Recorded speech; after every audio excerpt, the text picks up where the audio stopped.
एक दिन पांडवों को यह खबर मिली कि भगवान कृष्ण अपनी लीला पूरी करके प्रस्थान कर गए। यह खबर मिलते ही युधिष्ठिर आदि पांडवों ने कहा कि जिनकी कृपा से हमको राज्य गद्दी मिली है, जब वे ही नहीं है तो हम यहां कैसे रहें? और परीक्षित को राज्य गद्दी पर बिठा करके पांडव स्वर्गारोहण को प्रस्थान कर गए। राजा परीक्षित को बना दिया। धीरे धीरे परीक्षित बड़े हुए, नगर में भ्रमण करते थे, देखते थे सब ठीक है कि नहीं। एक दिन उनको कलयुग दिखाई दिया।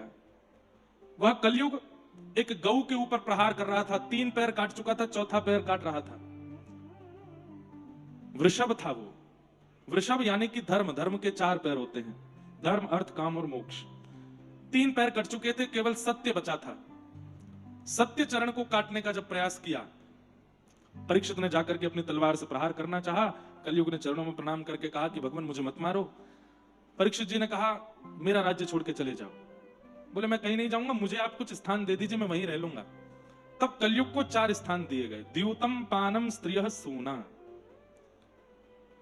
कलयुग 4 जगह पर रहता है। सबसे पहला जुआ, जुए में कलयुग का निवास है। अच्छा, जुआ कहते किसको? कई लोगों को इस बारे में बड़ी मिसअंडरस्टैंडिंग रहती है। केवल खेल में पैसा लगाने को जुआ माना जाता है, नहीं। लक्ष्मी का कहीं भी दाव लगाना वो जुआ है। लक्ष्मी को जहां कहीं भी आप दाव पर लगाते हो वो सब जुआ है। ये शर्त लगाना बात बात पर, ये भी जुआ है। 100 रुपए की शर्त लगी, 500 रुपए की शर्त लगी, आज देखना आज उसका मैच है वो जीतेगा, लगी 500 की शर्त, और फिर जीतने लाओ लाओ 500 रुपए। तो आप धन को जहां कहीं भी दाव पर लगाते हैं वो सब जुआ है।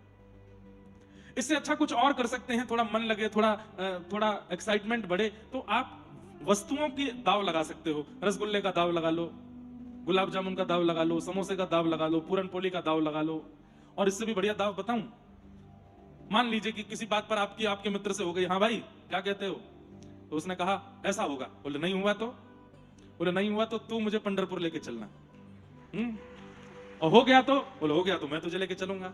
मतलब आप खेल भी खेलिए, किसी भी प्रकार की क्रिया कीजिए, पर स्वच्छंद नोट, स्वच्छंद पैसे, स्वच्छंद लक्ष्मी को दाव पर मत लगाओ।